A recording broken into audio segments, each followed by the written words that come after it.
This week on The Watchman, it's Israel's first line of defense against the Iranian regime's forces in Syria. Yet the Golan Heights is also home to incredible history, high-tech, and some of the most beautiful landscapes in all of Israel. We know there are prophets that say that when the Jews come back to the land, it would start blossoming. And you see how when the early Zionist pioneers start coming here, suddenly something's waking up here. And after centuries of there's nothing here, suddenly the place is flourishing. See why the Golan Heights is an essential part of Israel's past, present, and future. That's this week, only right here on The Watchman.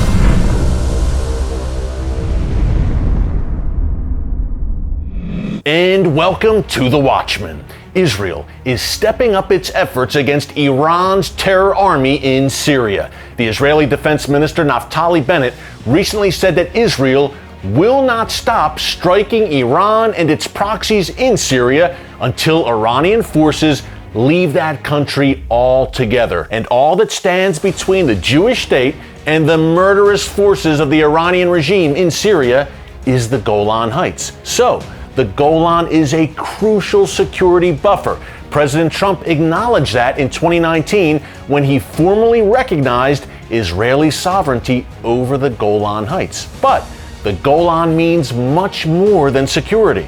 It's been an irreplaceable part of Israel's history and culture since the times of the Bible. We recently visited an ancient synagogue in the Golan Heights that's been reconstructed and is bringing to life the amazing history of the Jewish people in that region. Take a look.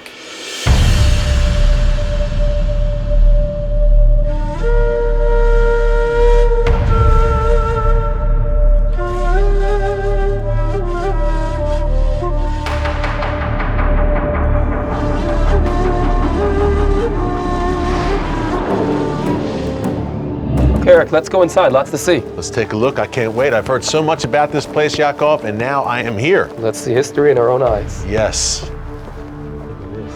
Wow. Unbelievable. And so well preserved and restored. Yep. Just amazing. And look at this. Right. This is probably the highlight. This is the highlight. I would say, when the first archaeologists came to this site, we're talking about the late 1800s. Yeah. And then along the years, people kept on coming. There was a big argument. Is this a Jewish place or not? And we're now standing in the synagogue. And a synagogue in Hebrew is Bet Knesset, which means the house of gathering. This is the heart of the community. This is where everyone meets, 3 times a day, of course, in the weekend. So this is really the heart of the village.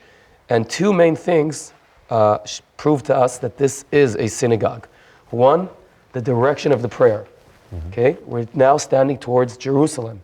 Yes. And the second thing, this is the Torah Ark.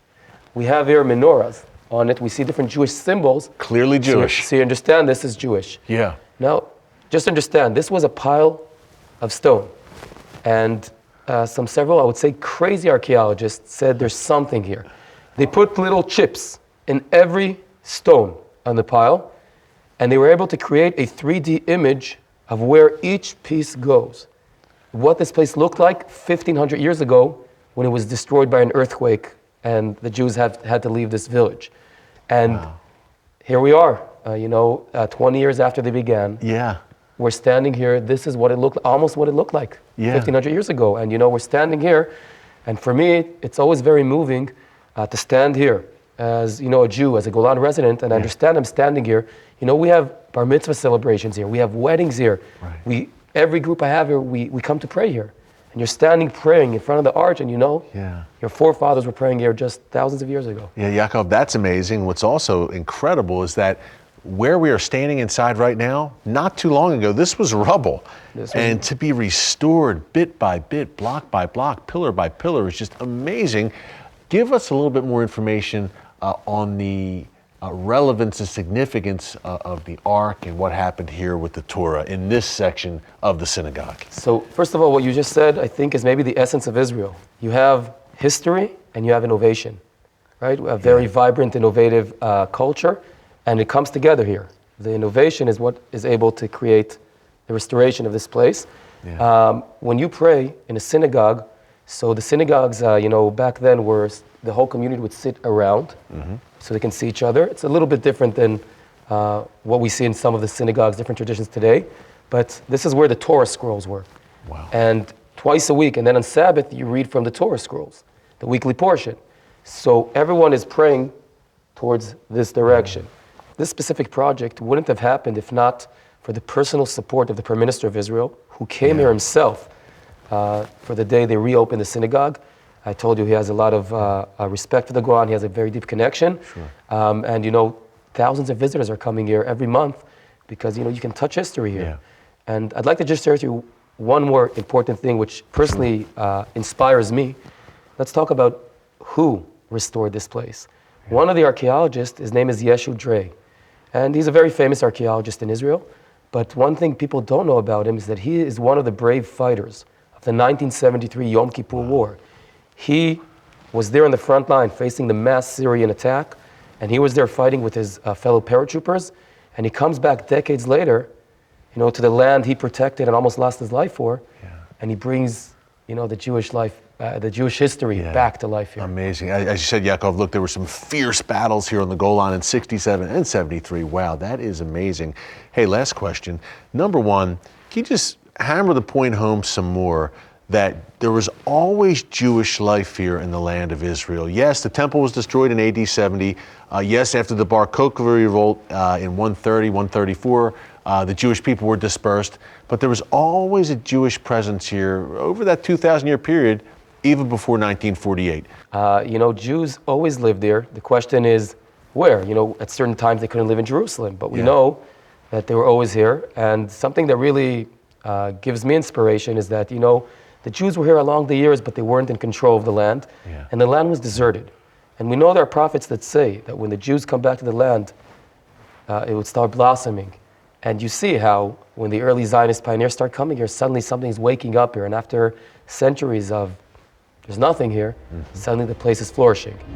What an amazing place. Up next, we're staying in the Golan Heights and bringing it to the modern day as we talk to a top Israeli government official about the barbarians at the gates. Stick around.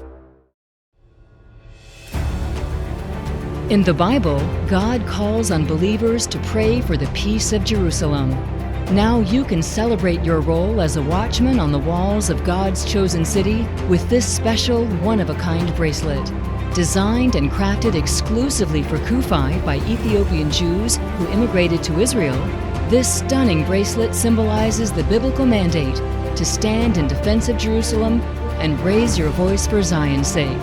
In honor of Israel's 72nd anniversary, for your gift of $72 or more, we'll send you this eye-catching Medja Maria bracelet that showcases your love for Israel and its eternal capital, Jerusalem. This exclusive Made in Israel bracelet is available while supplies last. So visit www.kufi.org/bracelet to receive yours today.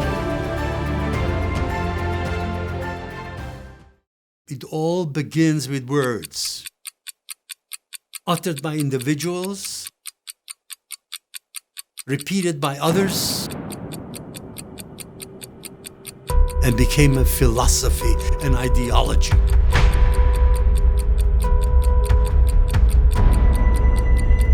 When you become anything without realizing that it's happening, it's called brainwash. I hated America. The Jews were the reason for all the evil in the world. This we must not allow to happen again.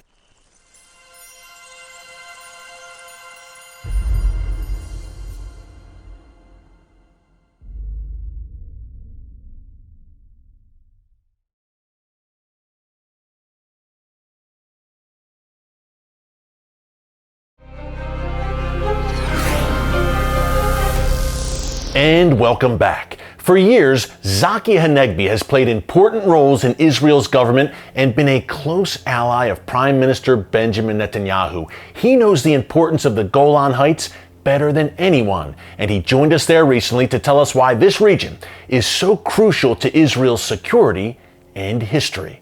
Take a look. Well, Minister Hanegbi, thanks so much for joining us here on the beautiful Golan Heights. Well, it's not only a holy land, it's also a gorgeous land. It truly and is. This is one of the most beautiful places in Israel, for me, in the world. Yeah, just look at this place, Minister. And the Jewish people have a presence in the Golan Heights going back thousands of years. Tell us about the Jewish presence here and the attachment to the Golan Heights. More than 3,000 years. And this is where our roots, our heritage, our prophets, our kings, our prayers, everything that we owe our Jewish life to is coming from many, many places in the Jewish land, but this is one of them. One of the most important places. You can find here, I would say, 24 synagogues, and we dig in, try to bring our history back to life. Yeah, it's amazing to see. This was part of the Promised Land and still part of Israel today. Of course, President Trump, the U.S. President, March 2019, recognized Israeli sovereignty over the Golan Heights. Tell us why that was so important. Well, it was one of the happiest days of my life. I'm connected to the Golan Heights. This is where I first was introduced to a girl from Florida, now my wife. It happened here in the Golan Heights. Wow. And but not on a personal level, but on a national level, this was a very glorious day, because for the first time, the leader of the superpower in the world realizes how crucial the Golan Heights is for the very existence of the Jewish state, and recognized it and made it a part of our reality.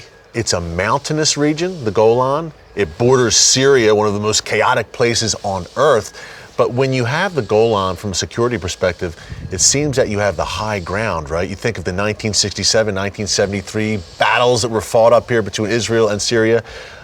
Controlling the Golan just seems like a strategic benefit for Israel. Yes, it's a necessity. It's a crucial strategic advantage over enemies that are still wish our demise. And you mentioned the 1973 war, the Yom Kippur War.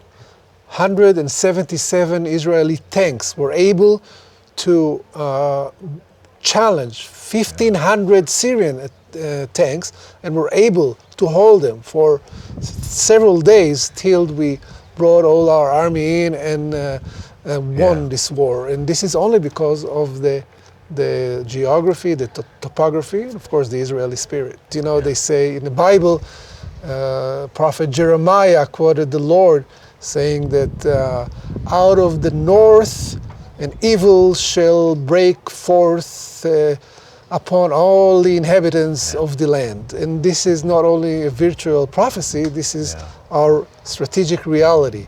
The enemies that wish our disappearance will come from the north. So we have to stay here, hold on to this land, and make sure that if it happens, if we won't be able to deter them, we will be able to win over them. Around 200 times already in the last 3 years, we attacked Iranian infrastructure, military infrastructure in Syria, because we are not going to allow them to entrench militarily. Now let's talk about industry here and economics in the Golan Heights. How important is it for Israel to build up this region? I'm proud to be a part of an Israeli government that is committed not only to hold on to the Golan, but to make sure it becomes inevitable part of the life in Israel. Agriculture, industry, tourism, winery. There's so many opportunities, and we need to invest money here to bring more and more people to settle in, to bring their children in, and this is our commitment. First of all, I would love to be here because I love to ski, and that's the only place in Israel where you have a ski resort on the mountain Hermon. And not only the ski, there are beautiful waterfalls, there are amazing wineries that you just enjoy smelling, and I can't even describe how beautiful this area is. Thanks again to Minister Zaki Hanegbi for joining us. Well, coming up after the break, the world has a severe protein shortage, and one Israeli company has a unique way to solve this problem: grasshoppers. You will not want to miss this, folks, after the break as I expand my palette. See what I mean? Coming up. The rebirth of modern Israel is one of the greatest miracles in history. Despite centuries of tragedies and abuses, the Jewish people are once again thriving in their ancient and ancestral homeland. QAEDA's new ebook, Israel, 70 Years of Miracles, shows how God's destiny for Israel has been woven throughout her history, and how Christians are serving a divine purpose in blessing and defending His land. This free ebook is an invaluable resource that lays out Israel's remarkable story of resilience and how Christians can be a part of this modern-day miracle of God. Visit www.qfi.org/ebook to receive your free ebook today. And join QAEDA to add your voice to a movement of over 8 million Christians speaking out for Zion's sake.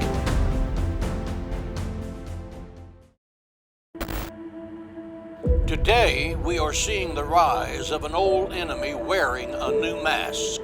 Once, anti-Semitism was displayed by those in white hoods or wearing the twisted cross of the swastika. But today, this old hatred hides in plain sight. Only a decade ago, anti-Semites were shunned and despised. Now, this appalling bigotry has a platform on Twitter and is applauded in the public square. Anti-Semites rail against Israel on our college campuses. They break bread with elected officials. CUFI was built for such a time as this. We will not let this darkness dim our light, for Christians are a light unto the world, and Israel is a light unto the nations. So shine bright. Shine the light on anti-Semitism that hides in plain sight, from churches to college campuses, from state capitals to Congress. We at Christians United for Israel seek to be a light in the darkness. As light conquers darkness, so shall we conquer this anti-Semitic scourge. Join us. Don't curse the darkness. Shine the light.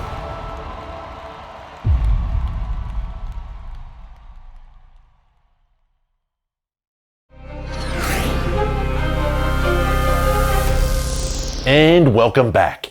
As if battling a global pandemic weren't enough, the world is also facing a severe protein shortage.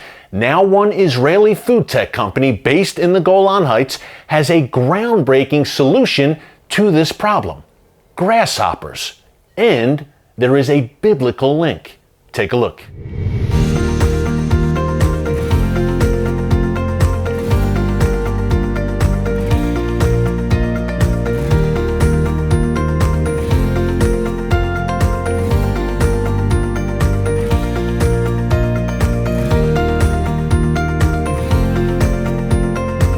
Well, Dror, Hadi, we are here on the beautiful Golan Heights where some of the most groundbreaking food tech in the world is happening right here and coming from an unlikely source for some people.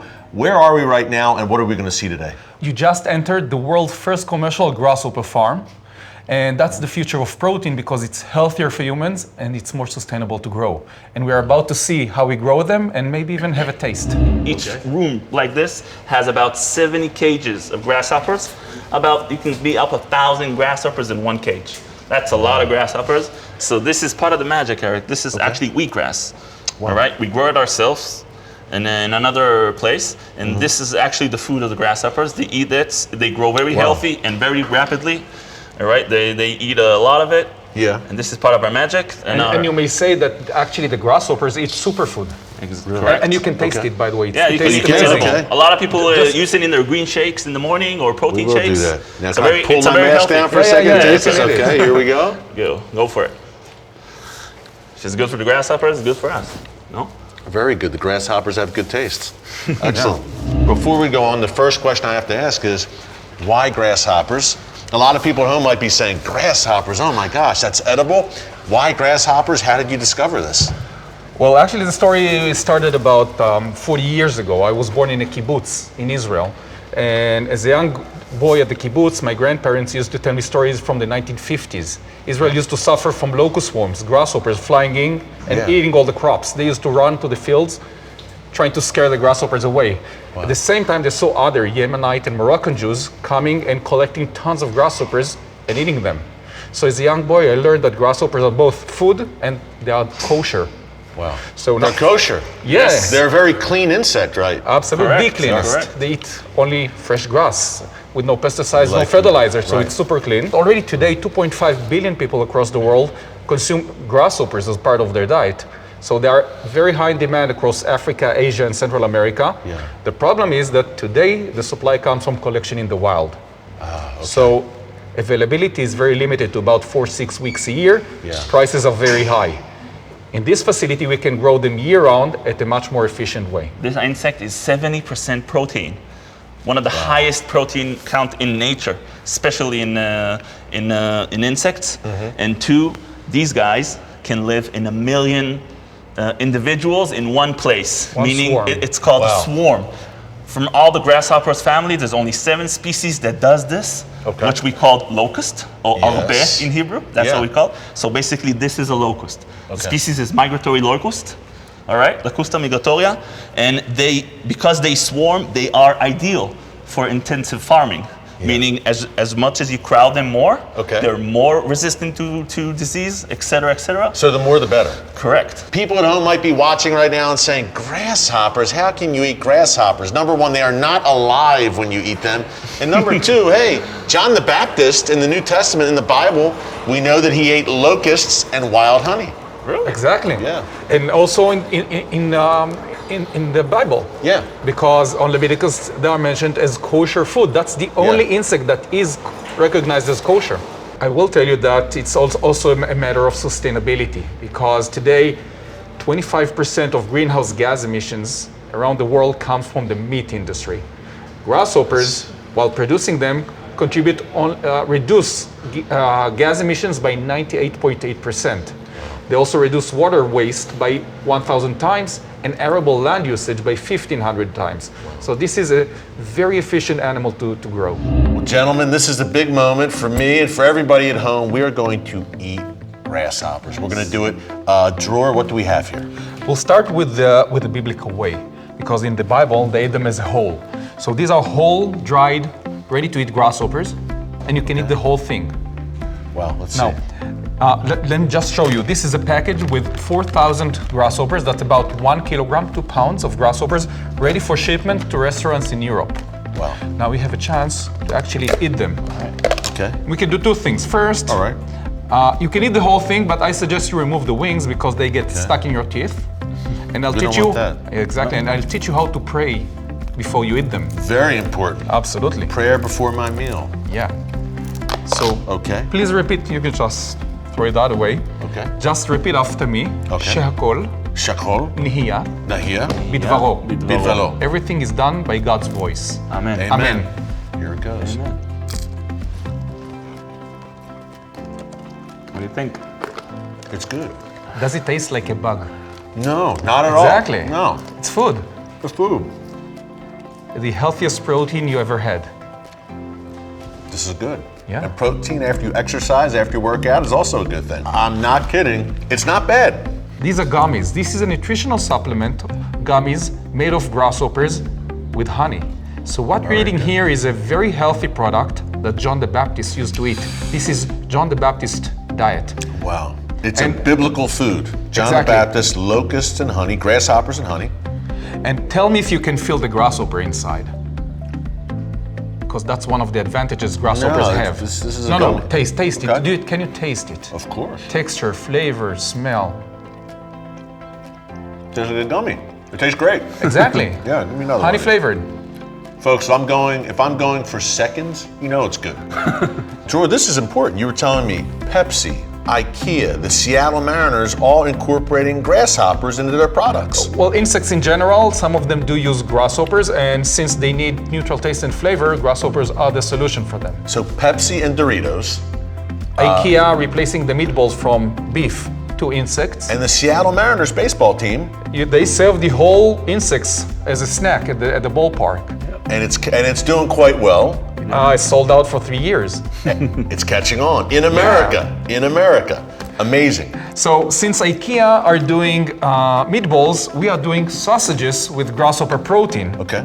So those are the sausages. Wow. It's a combination of beef and grasshopper protein, and we can fire up the grill. Folks, you don't get to be 6'5" without eating lots of different foods. You're gonna grow your hair. Yes. Here you go. Just put hair on my chest, as they say. Sure. Okay, Like guys, this. bon appetit. Bon appetit. I'm in. L'chaim. L'chaim. To the grasshoppers. Pretty good, huh? That's delicious. And that's I'm not beef kidding. with the grasshoppers, so we get much more protein than a normal sausage. That is very That's good. healthier good. for you, Wow, more sustainable. this is very good. My guess is John the Baptist used to eat a lot of those. Tor, thank you so much. Thank you. Yeah. Hadi, Thank you very much. Pleasure having you. Israeli innovation, groundbreaking, happening right here in the Golan Heights. Amazing to see. Gentlemen, thank you. Incredible. Folks, I was blown away by the vision and passion of the team at Hargol Food Tech. Israel is changing the world through companies like this. You see the link there on your screen, so be sure to join our team at Christians United for Israel for the premier pro-Israel event in the United States every single year. And hey, you can do it from the comfort of your living room because we will be coming to you online this year with our QAEDA Virtual Summit. So check that out. Be sure to follow us on social media, subscribe to our YouTube channel, and hey, during these difficult times, hang in there because the God of Israel will never leave you or forsake you. Until next time, God bless you from the Watchman team, and remember, never hold your peace.